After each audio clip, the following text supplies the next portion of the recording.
السلام عليكم ورحمة الله وبركاته. حضرتك حاصل على حكم جنائي ضد شخص معين، خدت عليه حكم جنائي بالحبس وعايز تروح تنفذ الحكم ده.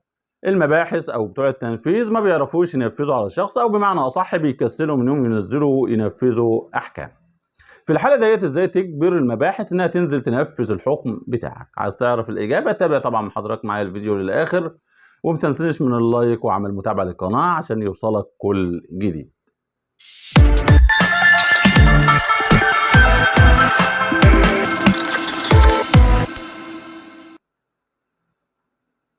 صدر لحضرتك حكم جنائي، والحكم الجنائي دوت بمعاقبة شخص بالحبس، وكل ما تروح لبتوع التنفيذ او للمباحث يقولوا لك احنا مش عارفين ننفذ، او بمعنى اصح بيكسلهم انهم ينزلوا يقبضوا على الشخص دوت عشان يجي يعمل معارضة او يعمل استئناف في الحكم بتاعه. ازاي النهارده تقدر تجبر بتوع المباحث او بتوع التنفيذ انهم ينزلوا وينفذوا الحكم ده؟ حضرتك تابع معايا الخطوات ديت واحده واحده عشان تقدر توصل لحقك. انت حضرتك النهارده بتعمل الانذار دوت موجه لمدير الامن ورئيس المباحث ومأمور القسم او المركز اللي تابع او اللي صادر في دايرته الحكم.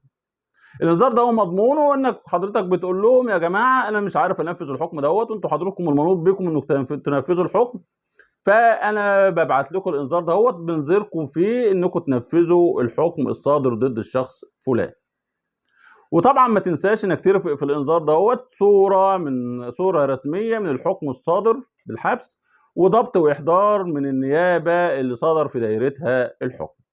في الحاله دهيت لما الانذار بيروح لهم انت حضرتك بتجبرهم انهم ينزلوا وينفذوا الحكم بتاعك، وبالتالي بيقبضوا على الشخص اللي انت شاكيه او اللي انت واخد عليه الحكم، وبيجي يعمل لك اجراء في القضيه بتاعتك.